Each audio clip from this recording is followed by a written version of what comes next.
ಇಡಗೂರಿನ ಮೃತ ಬಾಬು ಅವರ ನಿವಾಸಕ್ಕೆ ಭೇಟಿ ನೀಡಿದ ನಂತರ ಮಾತನಾಡಿದ ಜಿಲ್ಲಾ ಉಸ್ತುವಾರಿ ಸಚಿವ ಡಾಕ್ಟರ್ ಎಂಸಿ ಸುಧಾಕರ್ ಅವರು, ಜಿಲ್ಲಾ ಪಂಚಾಯಿತಿ ಸಿಇಒ ಕಾರು ಚಾಲಕನಾಗಿ ಗುತ್ತಿಗೆ ಆಧಾರದಲ್ಲಿ ಕರ್ತವ್ಯ ನಿರ್ವಹಿಸುತ್ತಿದ್ದ ಚಾಲಕನ ಉದ್ಯೋಗ ಕಾಯಂ ಮಾಡಿಕೊಳ್ಳಲು ಕೆಲವರಿಗೆ ಹಣ ನೀಡಿರುವುದಾಗಿ ಡೆತ್ ನೋಟ್ನಲ್ಲಿ ಸ್ಪಷ್ಟವಾಗಿ ಬರೆದಿದ್ದಾನೆ.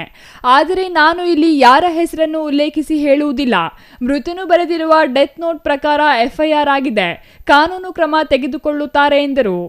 ನನಗೆ ಬೆಂಗಳೂರಿನಲ್ಲಿ ಮಾಧ್ಯಮದವರು ಕೇಳಿದಾಗ ಕೂಡ ಅವತ್ತೇ ಹೇಳಿದ್ದೀನಿ ಸ್ಪಷ್ಟವಾಗಿ, ಈ ರೀತಿ ನಮ್ಮ ಗಮನಕ್ಕೆ ಬಂದಿದೆ ಮತ್ತು ಅದನ್ನು ಯಾವುದೇ ಕಾರಣಕ್ಕೂ ತನಿಖೆ ಮಾತ್ರ ನಾವು ಯಾವುದೇ ರೀತಿ ವ್ಯತ್ಯಾಸ ಆಗದ ರೀತಿಯಲ್ಲಿ ನಿಷ್ಪಕ್ಷಪಾತವಾಗಿ ಪಾರದರ್ಶಕವಾಗಿ ಮಾಡ್ತೀವಿ ಅಂಥೇಳಿ ಅವರು ಒಬ್ಬ ಲೋಕಸಭಾ ಸದಸ್ಯರ ಹೆಸರನ್ನು ಉಲ್ಲೇಖ ಮಾಡಿದ್ದಾರೆ ಅಂಥೇಳಿ ಅವರು ಪ್ರಸ್ತಾಪ ಮಾಡಿದಾಗ, ಯಾರಾದರೂ ಆಗಲಿ ಲೋಕಸಭಾ ಸದಸ್ಯರ ಹೆಸರಿರಲಿ ಮತ್ತೊಬ್ಬರ ಹೆಸರಿರಲಿ, ಅವರು ಮನೆಯವರು ಏನು ದೂರು ಕೊಡ್ತಾರೆ ಆ ದೂರಿನಂತಲೇ ಪೊಲೀಸ್ನವರು ಕೆಲಸ ನಿರ್ವಹಿಸ್ತಾರೆ ಅಂತಕ್ಕಂಥ ಮಾತನ್ನು ನಾನು ಆ ಸಂದರ್ಭದಲ್ಲಿ ಹೇಳಿದ್ದೀನಿ.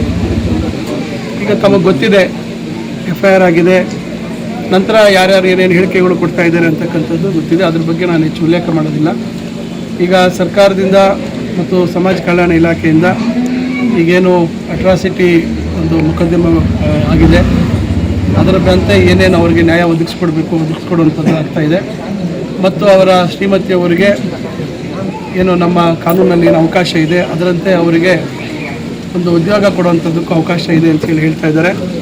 ಅದಕ್ಕೂ ಕೂಡ ಈಗ ನಮ್ಮ ಜಿಲ್ಲಾಧಿಕಾರಿಗಳಿದ್ದಾರೆ, ನಮ್ಮ SP ಅವರಿದ್ದಾರೆ, ನಮ್ಮ ಗೌರಬಿದ್ದೂರಿನ ಸ್ಥಳೀಯ ಶಾಸಕರು ಪುಟ್ಟಸ್ವಾಮಿಗೌಡರು ಇವತ್ತು ನಮ್ಮ ಜೊತೆಯಲ್ಲಿ ಬಂದಿದ್ದಾರೆ. ನಾವೆಲ್ಲರೂ ಅವ್ರಿಗೆ ಭರವಸೆ ಕೊಟ್ಟಿದ್ದೀವಿ. ಈ ವಿಚಾರವಾಗಿ ನಾವು ಹಸ್ತಕ್ಷೇಪವನ್ನು ಮಾಡುವುದಿಲ್ಲ. ನಮ್ಮ ಉದ್ದೇಶ ಮೃತನ ಕುಟುಂಬಕ್ಕೆ ನ್ಯಾಯ ಸಿಗಬೇಕು ಎಂದರು. ಮೃತನ ಪತ್ನಿ ಶಿಲ್ಪಾ ಅವರಿಗೆ ಸರ್ಕಾರದಲ್ಲಿ ಚರ್ಚಿಸಿ ಸೂಕ್ತ ಉದ್ಯೋಗ ಅವಕಾಶ ಕಲ್ಪಿಸಿಕೊಡಲಾಗುವುದು. ಈಗಾಗಲೇ ಈ ಬಗ್ಗೆ ಜಿಲ್ಲಾಧಿಕಾರಿಗಳಿಗೆ ಹಾಗೂ ಜಿಲ್ಲಾ ಪಂಚಾಯಿತಿ ಸಿಇಒಗೆ ಸೂಚಿಸಲಾಗಿದ್ದು, ಮೃತನ ಪತ್ನಿಗೆ ಉದ್ಯೋಗದ ಜೊತೆಗೆ ಸರ್ಕಾರದಿಂದ ಬರುವ ಪರಿಹಾರ ಶೀಘ್ರದಲ್ಲಿಯೇ ನೀಡಲಾಗುವುದು. ಈ ವಿಚಾರವಾಗಿ ರಾಜಕಾರಣ ಮಾಡುವುದು ಸರಿಯಲ್ಲ ಎಂದರು. ಇನ್ನು ಶಾಸಕ KH ಪುಟ್ಟಸ್ವಾಮಿಗೌಡ ಮಾತನಾಡಿ, ಮೃತರ ಕುಟುಂಬಕ್ಕೆ ಯಾವುದೇ ರೀತಿಯ ಸಹಾಯಕ್ಕೂ ಬದ್ಧನಾಗಿದ್ದು, ಮೃತರ ಪತ್ನಿಗೆ ಉದ್ಯೋಗದ ವ್ಯವಸ್ಥೆಗೆ ಸಚಿವರು ತಿಳಿಸಿದ್ದಾರೆ. ಸೂಕ್ತ ತನಿಖೆಯಿಂದ ಯಾರೇ ತಪ್ಪು ಮಾಡಿರಲಿ ಶಿಕ್ಷೆಯಾಗಲಿ ಎಂದು ತಿಳಿಸಿದರು. ಆತ್ಮಹತ್ಯೆಗೊಳಗಾಗಿರೋದು ಬಹಳ ದುಃಖಕರವಾದ ಸಂಗತಿ. ಇದಕ್ಕೆ ಹಿನ್ನೆಲೆಯನ್ನು ಜಿಲ್ಲಾ ಮಂತ್ರಿಗಳು ಕೂಲಂಕುಷವಾಗಿ ನಿಮ್ಮ ಹತ್ರ ತಿಳಿದಿಟ್ಟಿದ್ದಾರೆ. ಎಳೆಯಾಗಿ ಈಗ ಆಗಬಾರ್ದಾಗಿತ್ತು. ನಾನು ಹೇಳೋದಿಷ್ಟೇ, ಇದಕ್ಕೆ ಕಾನೂನುಬದ್ಧವಾದಂಥ ಕ್ರಮ ಜರುಗಲಿ. ಯಾರಿದಕ್ಕೆ ಅವರ ಆತ್ಮಹತ್ಯೆಗೆ ಕಾರಣಕರ್ತರಾಗಿದ್ದಾರೆ ಅವನಿಗೆ ಶಿಕ್ಷೆ ಆಗಬೇಕು. ಆ ಮನೆಗೆ ಯುವಕರಿಗೆ, ಪಾಪ ಬಡವರು, ಅವರಿಗೆ ಪರಿಹಾರ ಸಿಗಬೇಕು. ಈಗ ಜಿಲ್ಲಾ ಮಂತ್ರಿಗಳು ಹೇಳಿದ್ದಾರೆ, ಆ ಮನೆ ಹೆಣ್ಮಗಳಿಗೆ ಏನಾದರೂ ಸಾಧ್ಯತೆ ಇದೆ, ಪ್ರಾವಿಷನ್ ಇದ್ದರೆ, ಒಂದು ಕಾನೂನು ಪ್ರಕಾರ ಒಂದು ಪ್ರಾವಿಷನ್ ಇದೆ ಅಂತ ಒಂದು ತಿಳಿದು ಬಂದಿದೆ.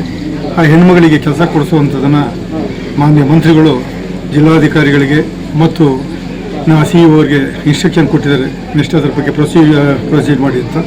ಖಂಡಿತವಾಗೂ ಸರ್ಕಾರದ ಮಟ್ಟದಲ್ಲಿ ಏನು ಸಹಾಯ ಆಗಬೇಕು ಅದು ಖಂಡಿತ ನಮ್ಮ ಜಿಲ್ಲಾ ಮಂತ್ರಿಗಳ ಜೊತೆ ನಾನು ಇದ್ದು ಅವರಿಗೆ ಪೂರಕವಾಗಿ ನಾವು ಜೊತೆಲಿ ಇದ್ಕೊಂಡು ಏನು ನ್ಯಾಯ ಸಿಗಬೇಕು ಆ ಮನೆಗೆ ಕೊಡ್ಸೋಕ್ಕೆ ನಾನು ಕೂಡ ಬದ್ಧವಾಗಿ. ಜಿಲ್ಲಾ SP ಕುಶಾಲ್ ಚೌಕ್ಸೆ, ಜಿಲ್ಲಾಧಿಕಾರಿ PN ರವೀಂದ್ರ, ಜಿಲ್ಲಾ ಪಂಚಾಯಿತಿ CEO ಡಾಕ್ಟರ್ ನವೀನ್ ಭಟ್, ತಹಸೀಲ್ದಾರ್ Arvind, taluk panchayat EO GK Honnaiah, DYSP Shivakumar ಈ ಸಂದರ್ಭದಲ್ಲಿ ಹಾಜರಿದ್ದರು. R Manjunath, CTV news, Gauribidanur.